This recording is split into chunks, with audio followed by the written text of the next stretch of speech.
PM Modi ने दुनिया का मार्गदर्शन करते हुए ऐसे भारत का सपना देखा जो प्रकृति पर्यावरण को प्रथम रखते हुए आर्थिक रूप से पूर्ण विकसित हो।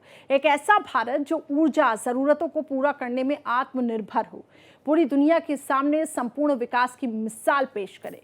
प्रधानमंत्री मोदी के इसी संकल्प को पूरा करने के लिए देश का दिग्गज कारोबारी घराना अडानी समूह तरक्की के हर क्षेत्र में असाधारण विकास योजनाओं को अमली जामा पहना रहा है। श्री कृष्ण की नगरी मथुरा में हजारों गौ माताओं की सेवा करते हुए अडानी समूह बरसाना बायोगैस प्लांट के जरिए गाड़ियों को सीएनजी ईंधन और खेती के लिए बेहद उपजाऊ खाद बनाकर दे रहा है। अडानी समूह के बायोगैस प्लांट की वजह से स्थानीय लोगों को रोजगार मिल रहा है तो किसानों की आय में बढ़ोतरी हुई है।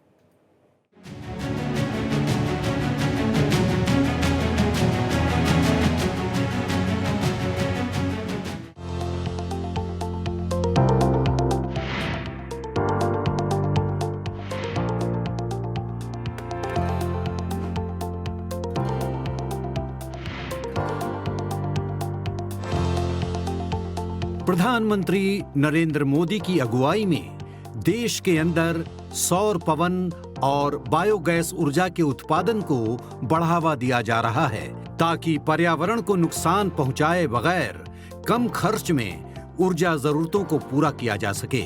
इस उद्देश्य को हासिल करने में आधुनिक बायोगैस तकनीक बेहद कारगर है क्योंकि इसके इस्तेमाल से ऊर्जा जरूरतें पूरी होती हैं, कृषि उत्पादकता बढ़ती है और साथ ही पशु अपशिष्ट से कार्बन उत्सर्जन कम होता है। सस्टेनेबल एनर्जी और पर्यावरण के मुताबिक कृषि उत्पादन बढ़ाने की दिशा में Adani total energies biomass limited ने उत्तर प्रदेश के मथुरा में एक अभूतपूर्व पहल शुरू की है। मार्च 2024 में प्रभावी ढंग से शुरू हुआ बरसाना बायोगैस संयंत्र भारत के जैव सीएनजी उत्पादन में क्रांतिकारी पहल साबित हुई। विशाल श्री माताजी गौशाला में लगभग 55,000 गायों का घर है। यहां लगाया गया बायोगैस संयंत्र आधुनिकतम तकनीक के जरिए गायों के गोबर और धान के भूसे जैसे कृषि कचरे को सीएनजी जैसे गाड़ी ईंधन के साथ ही कृषि जमीन को बेहद उपजाऊ बना देने वाली जैविक खाद में बदल रहा है। अडानी ग्रुप की company Adani total gas limited यहां रोजाना 225 टन एग्रीकल्चर वेस्ट की प्रोसेसिंग कर रही है। इससे 10 टन बायोगैस का प्रोडक्शन हो रहा है। ये प्रोजेक्ट टोटल 200 करोड़ रुपए का है जिसे 3 फेज में पूरा किया जाना है। पूरी तरह से ऑपरेशनल हो जाने के बाद यहां 600 टन ऑर्गेनिक वेस्ट प्रोसेस करके 42 टीपीडी यानी 42 टन प्रतिदिन कंप्रेस्ड बायोगैस और 217 टन ऑर्गेनिक खाद का प्रोडक्शन होगा। ये भारत की सबसे बड़ी एग्रो वेस्ट पर आधारित बायो सीएनजी प्लांट होगा। बरसाना बायोगैस संयंत्र रोजाना इतनी सीएनजी बनाएगा जिससे 4200 कारों की ईंधन जरूरत पूरी की जा सके।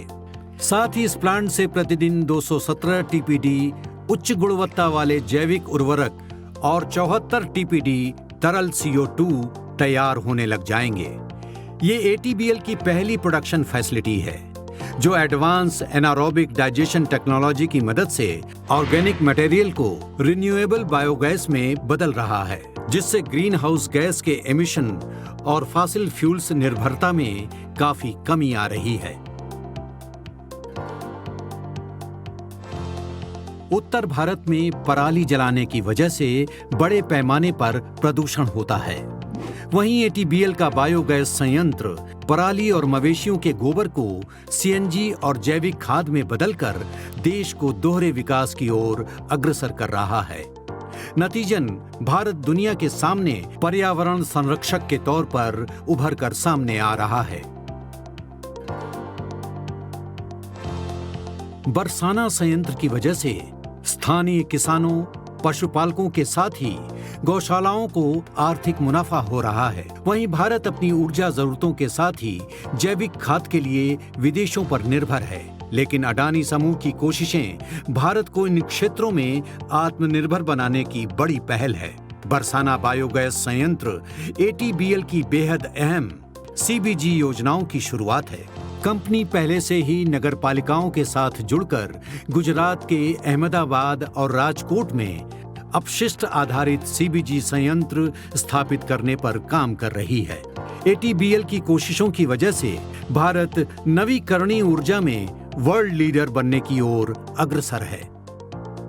आज का दौर तय जमीन पर पर्यावरण को नुकसान पहुंचाए बगैर आधुनिक तकनीकों की मदद से उन्नत खेती करने का है, ताकि बड़ी आबादी की खाद्य जरूरतों को प्रभावी ढंग से पूरा किया जा सके। इस उद्देश्य को हासिल करने के लिए राष्ट्र को ज्यादा से ज्यादा सौर, पवन और बायोगैस जैसे नवीकरणीय ऊर्जा स्रोतों का इस्तेमाल करना होगा। ये नवीकरणीय ऊर्जाएं न केवल खेती के कार्बन फुटप्रिंट को कम करती हैं, बल्कि एक विश्वसनीय और सस्ती ऊर्जा आपूर्ति भी प्रदान करती हैं। भारत का दिग्गज कारोबारी घराना अडानी समूह राष्ट्र को इस दिशा में आगे बढ़ाने के उत्तरदायित्व को बखूबी समझता है। लिहाजा बरसाना बायोगैस संयंत्र जैसी पहल जलवायु चुनौतियों से निपटने के साथ ही कम संसाधनों में विशाल खाद्य जरूरतों को पूरा करने में बेहद मददगार साबित हो रही है।